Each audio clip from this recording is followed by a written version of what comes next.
আপনি কি জানেন নেপালের পশুপতিনাথ মন্দিরে একবার এমন ঘটনা ঘটেছিল যেখানে প্রচণ্ড ভূমিকম্পে সবকিছু ভেঙে পড়ছিল।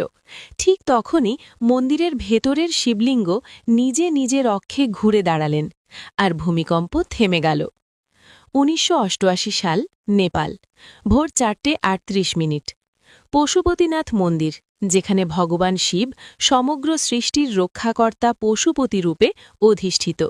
প্রতিদিন ভোরে প্রথম আরতি শুরু হয় ওম নমঃ শিবায় ধ্বনিতে। সেদিনও পুরোহিত ভগবত ভট্ট শর্মা আরতি প্রস্তুতি নিচ্ছিলেন। ঠিক তখনই মাটি প্রচণ্ডভাবে কাঁপতে শুরু করল। মন্দিরের বাইরের দেওয়ালে ফাটল ধরে ঘণ্টাগুলি টেনে ছিঁড়ে পড়ে গেল। স্তম্ভের উপরই ভাগ ভেঙে ধসে পড়ছে। লোকজন ছুটে পালাচ্ছিল। পুরোহিত প্রাণ বাঁচানোর চেষ্টা করলেন না, বরং ছুটে গেলেন গর্ভগৃহে থাকা শিবলিঙ্গকে রক্ষা করতে। তিনি ২ হাত দিয়ে শিবলিঙ্গ আঁকড়ে ধরে বললেন, হে মহাদেব, আপনি থাকলে এই পৃথিবী নিরাপদ। আজ আপনার বিগ্রহের সামনে মাটি কাঁপছে। যদি আপনার ইচ্ছে হয় একবার থামান এটি। ভূমিকম্প বেড়ে গেল, চূড়ান্ত কম্পন। গর্ভগৃহের ৩.৫ টন ওজনের পাথর ছিঁড়ে যেতে লাগল। ঠিক তখনই শিবলিঙ্গ নিজে নিজের অক্ষে সামান্য ঘুরে গেল। পুরোহিত অনুভব করলেন বিগ্রহ দুলে উঠল, যেন কেউ ভেতর থেকে হাত রাখল।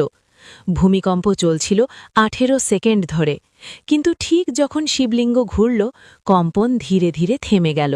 ঘণ্টাগুলি স্থির হয়ে গেল, দেওয়ালের ধস থামল।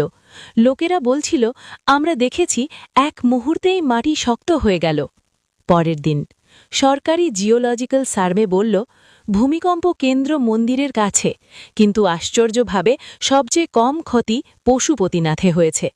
পুরোহিত কেঁদে বললেন, শিবলিঙ্গ যখন ঘুরে দাঁড়ালেন তখনই ভূমিকম্প থেমে গেল। আমি নিজের চোখে দেখেছি, শিব জীবন্ত। সেদিন থেকে প্রতিদিন কম্পন নিরোধক আরতি হয় সকালে, এবং বিগ্রহের চারপাশে আজও ফাটল আছে। লোকেদের বিশ্বাস সেটা মহাদেবের স্পর্শ চিহ্ন, যখন তিনি পৃথিবীকে রক্ষা করেছিলেন। মহাদেব শুধু ধ্বংস করেন না, তিনি রক্ষাকর্তাও। যখন ভক্ত বিপদে পড়ে তখন ভূমিকম্প থেকেও ভয় নেয়, তিনি নিজের অস্তিত্ব দিয়ে পৃথিবীকে থামিয়ে দেন। যদি আপনি সত্যিই বিশ্বাস করেন তাহলে কমেন্টে লিখুন হর হর মহাদেব, আর শেয়ার করুন যেন আরও ভক্ত জানতে পারে শিব কিভাবে রক্ষা করেন।